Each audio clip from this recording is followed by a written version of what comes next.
Good morning friends. आज मैं आपको एसएसटी में चैप्टर 18 करवाने वाली हूँ, आर एनवायरनमेंट। एंड मैं बता दूँ, अगर वो किसी की बुक में है पर वो अलग चैप्टर है तो उसके लिए मैं आपको बुक का नेम बता रही हूँ।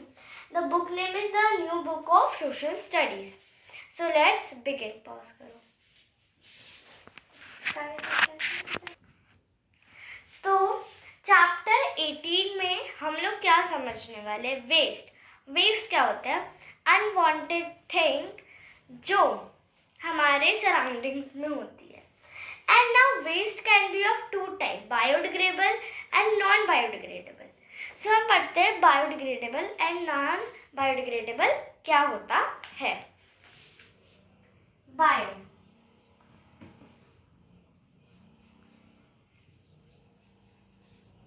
Degradable,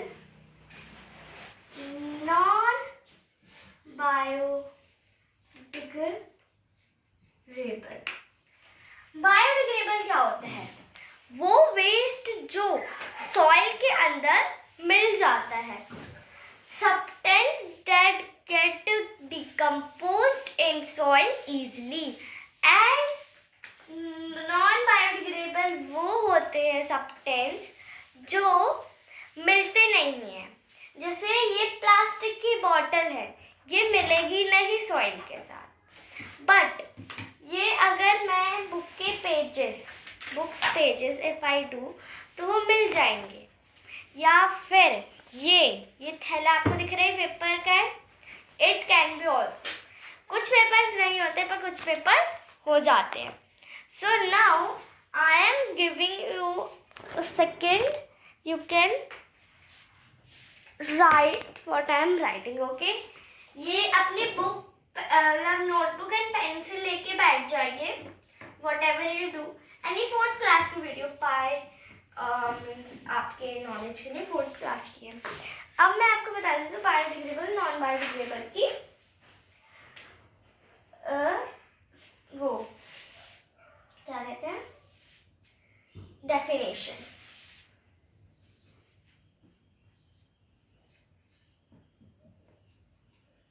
Definition: biodegradable substance that decomposed easily in the soil is known as biodegradable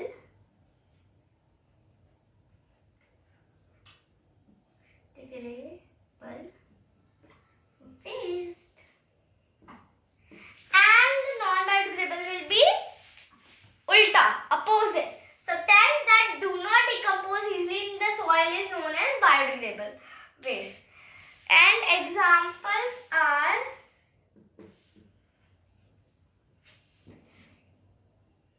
fruit and vegetable peels.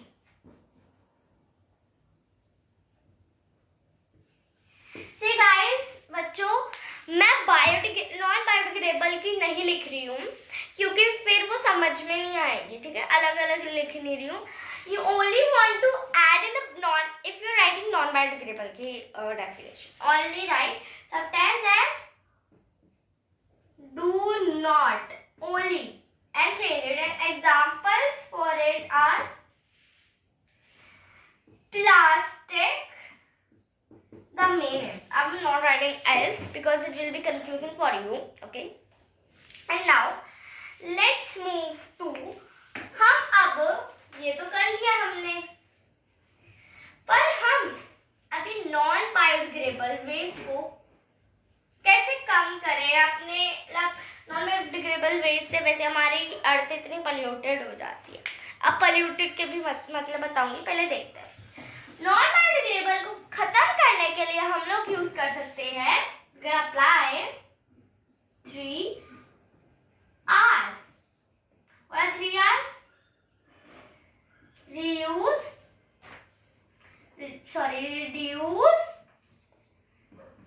reuse, recycle.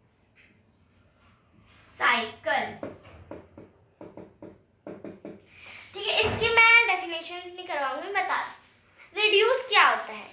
हम किसी, जैसे कि plastic is harmful for us, so we will avoid plastic, okay, and go to clothes. और मतलब कि अगर आप use भी करो, आप कांच का कर सकते हो, स्टील का कर सकते हो, पर प्लास्टिक का मत करो, है ना। सो कम, इसका मतलब क्या हुआ? कम यूज है ना, राइट। एंड नाउ रीयूज का मतलब क्या हुआ? अगर मैंने खरीद भी ली, चलो मैंने एक बारी कोई जूस पिया तो इसके साथ आ गई, ठीक है। सो अब what I will be do? I will be reusing it, okay. कैसे? मैं इसके अंदर पानी भर के लेके जा सकती हूँ, मैं इसको प्लांट के लिए बना सकती हूँ, इसके अंदर मैं प्लांट उगा सकती हूँ छोटे छोटे, लाइक दैट, ठीक है। तो यूज में लाना,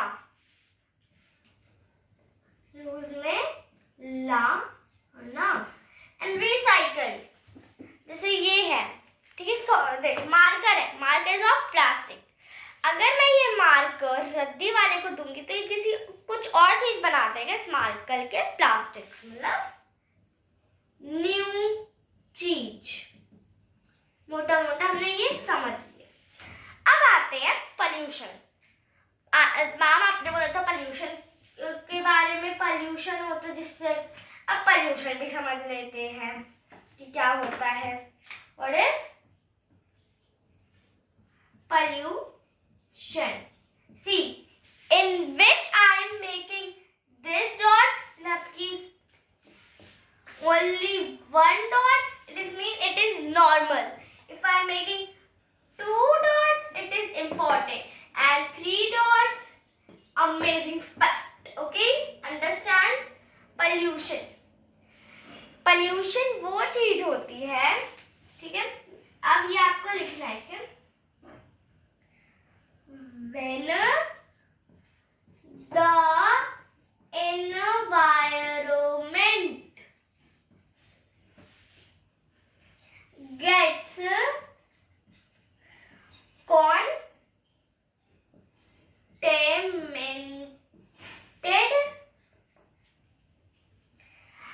by waste,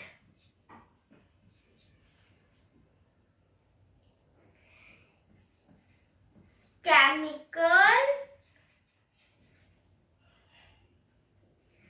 and other harmful material. What material? Harmful material. It is called pollution. ठीक है, हमने pollution समझ लिया। जब कोई वेस्ट केमिकल या कोई हार्मफुल चीज हमारे सराउंडिंग में हो जाती है, फैल जाती है, तो वो क्या होता है? पोल्यूशन का रूप ले लेती है, ठीक है। Can anybody tell me what type of pollution are there? I know that are 3, but I don't know what is the name. Can anybody tell me what is the name of it? Someone is saying air pollution. I can hear air pollution. And now someone is saying water pollution, right? Water pollution is also, I have heard it also. And making a noise, someone is saying noise pollution.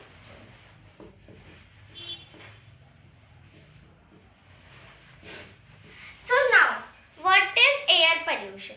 Air pollution वो होता है जब कोई harmful gases या smoke हमारे लपकी में फैल जाता है, ठीक है। जैसे कि अगर जो कार का स्मोक निकलता है, राइट, तो उसको धुआं कहते हैं हिंदी में। वो धुआं हमारे एयर के लिए खराब होता है, तो फिर वो एयर पोल्यूशन का ले लेते हैं। बहुत सारे मतलब स्मोक और गैसेस जब मिल जाते हैं वो एयर में चले जाते हैं, ठीक है, क्लाउड्स के साथ मिल जाते हैं, तो हवा चलती है, तो केमिकल वाली हवा चलती है, ओके। अब उससे इफेक्ट क्या होता है, लोगों के लंग्स खराब होते, क्रैकर्स बर्न करते हैं, वुड बर्न करते हैं, उससे भी होता है, लोगों के लंग्स खराब हो जाते हैं, ठीक है, और सांस लेने में होती है, और नॉइज भी बहुत ज़्यादा होता है, राइट, और उससे हमारे अर्थ को भी नुकसान होता है, ठीक है। अब हम इसको कम कैसे कर सकते हैं? अब देखो, हर किसी के पास स्कूटी, बाइक, कार, कुछ ना कुछ एक व्हीकल होता ही है, ठीक है। तो फिर जैसे कि बहुत सारे लोग अगर एक साथ लेके जाएंगे तो ऑब्वियस सी बात है कि वहाँ पर होगा मतलब कि पोल्यूशन। पर अगर जैसे कि मैं जा रही हूँ स्कूल में अपने पापा के साथ, कार में स्कूल जा रही हूँ, तो मेरे नेबरहुड में मेरे स्कूल के और मेरे आसपास के स्कूल के बहुत सारे बच्चे रहते हैं, तो मैं उनको लेके अपनी कार में जा सकती हूँ, जिससे पोल्यूशन कम हो। उनके पापा भी किसी ना किसी व्हीकल से जाएंगे, तो उससे पोल्यूशन कम होगा, है ना, कि एक साथ लोग ज़्यादा जा रहे तो कम गाड़ियाँ उतरेंगी, ट्रैफिक भी कम होगा। एंड छोटे डिस्टेंस के लिए मैं साइकिल्स यूज़ कर सकती हूँ, बाईसाइकिल यूज़ कर सकती हूँ। अगर मैं मिल्क लेने जा रही हूँ तो मैं बाईसाइकिल से जा सकती हूँ, ठीक है। इससे क्या होता है, हर सर्दी हमारे जो दिल्ली में देखते हैं आप, फॉग हो जाता है, तो फॉग स्मोक और गैसेस से मिलके ही होता है। सो ये डर। अब कौन कौन सी गैसेस होती है कॉज करती हूँ बता देती हूँ। Sulphur dioxide and carbon monoxide, okay, these are the and बहुत सारी फैक्ट्रीज से आता harmful gases being release from industries like that. Now we have done this is done. Now we come to water pollution. Water pollution क्या होता है? जब हम लोग हमारा कूड़े वाले को देते हैं, भाई अब वो डंपिंग ग्राउंड्स में डालता रहेगा कितना भी, है ना, तो भाई वो भी भर जाएगा, हमारी पूरी दिल्ली ही डंपिंग ग्राउंड बन जाएगी, कोई स्टेट बन जाएगी। तो उससे अच्छा वो लोग ना, कई सारे लोग वाटर में फेंक देते हैं, दैट इज इलीगल है, ठीक है, वो लोग फेंक देते रात में आकर। जैसे कि यमुना आप देखते हैं, do you see Yamuna river, it is सूख गई है, वो उस कूड़े के चक्कर में कूड़ा इतना चला गया वो सूख गई है। Do you understanding? वो उसके साथ मिलता नहीं है एक तो, है ना, तो फिर वो डंप हो जाता है, तो यमुना खराब हो जाती है। आप देख सकते हैं यहाँ पर, ये देखिए, ये आपको दिख रही है ना, ये फॉग का दिख रहा है, ये ऐसे डंपिंग ग्राउंड्स पे हो जाता है, राइट, एंड नाउ वी सी ऐसा हो जाता है ना। कॉजेस, ऑयल स्पिल हो जाते हैं। जब ऑयल एक कंट्री से दूसरी कंट्री आता है, जरूरी नहीं कि एक कंट्री के अंदर ऑयल है तो वो वहीं से लेगा, स्टेट बाय स्टेट भी हो जाता है। एक कंट्री से दूसरी कंट्री ऑयल आ रहा है वाटर के थ्रू, तो वो ऑयल गिर जाते हैं, कभी कभी लीक आउट हो जाता है, तो वो खराब हो जाता है। Even you can see this green water, Singh ma'am ये तो ग्रीन वाटर, बेटे ग्रीन वाटर नहीं है, ऑयल स्पिल्ड हो गया, ठीक है।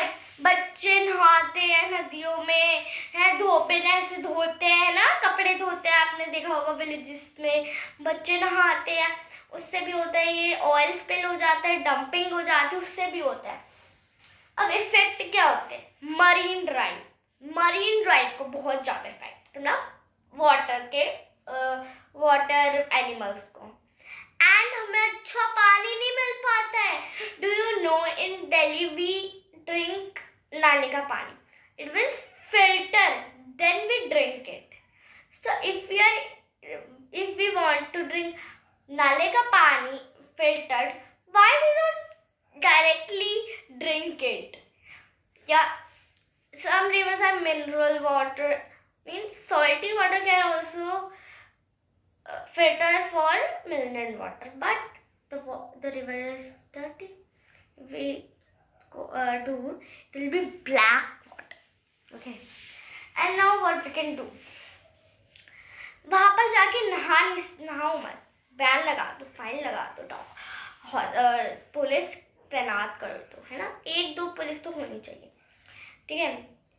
और डंप मत करो 3 आवर्स के लिए, इसलिए ही है। आप कम यूज करोगे, रिसाइकल करोगे तो वो डंप नहीं करना पड़ेगा। समझ में आया? डन। हर साल हम देखते हैं जब भी छठ पूजा होती है तो एक विवाद होता है कि छठी मैया की पूजा हम कहाँ करें, बिकॉज वो तो यहाँ पर गंदी हो रखी है यमुना। दिल्ली वालों को शुद्ध पानी नहीं मिल पाता है और वो कैसे छठ पूजा मनाए? That is the main reason कि लोग दिल्ली में आते हैं पर जो बिहारी होते हैं वो छठ पूजा नहीं कर पाते, वो टब में अपने घर में टब पे करते हैं। That is and now noise pollution सबको पता है क्या होता है। Burning crackers, listening music in loudspeaker, listening TV loudspeaker, horning, okay। और जब इलेक्शन होने वाला है तो वो बड़े बड़े आप हॉर्न्स देखते हो जो बोलते रहते कि इस पार्टी को दो, इस पार्टी को दो, वो बहुत ज़्यादा नॉइस करते हैं, है ना। अब इससे कॉजेस क्या होते हैं? कॉजेस ऑफ नॉइस पोल्यूशन क्या होता है? उससे हमारे ईयर्स डैमेज होते हैं, है ना, हमें सोने में प्रॉब्लम आती है, एक बीमारी होती है इनॉर्निमस, ठीक है, तो वो उस समय नींद की प्रॉब्लम हो जाती है, हमें नींद नहीं आती है, ये कॉजेज होते हैं, ठीक है। और airplane,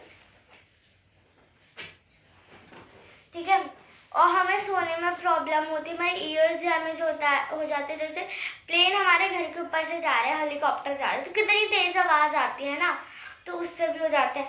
and now we see prevents, हम कैसे रोक सकते हैं उसको, है ना।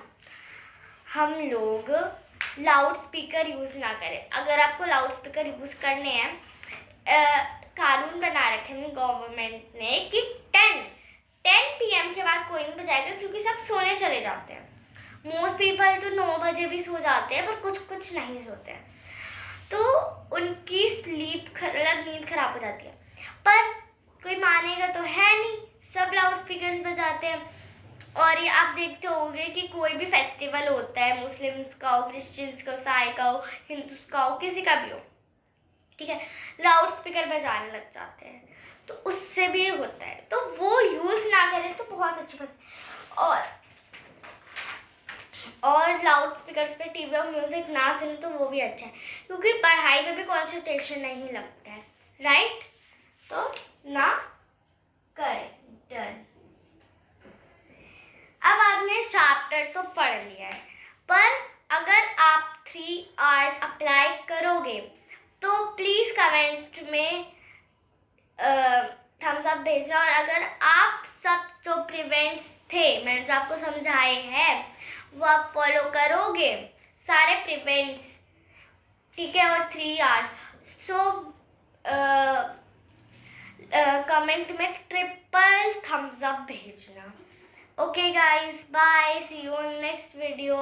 एंड पेपर के लिए ऑल द बेस्ट, क्योंकि मेरे पेपर चल रहे हैं और सबके पेपर चल रहे हैं, तो पेपर के लिए ऑल द बेस्ट। बाय।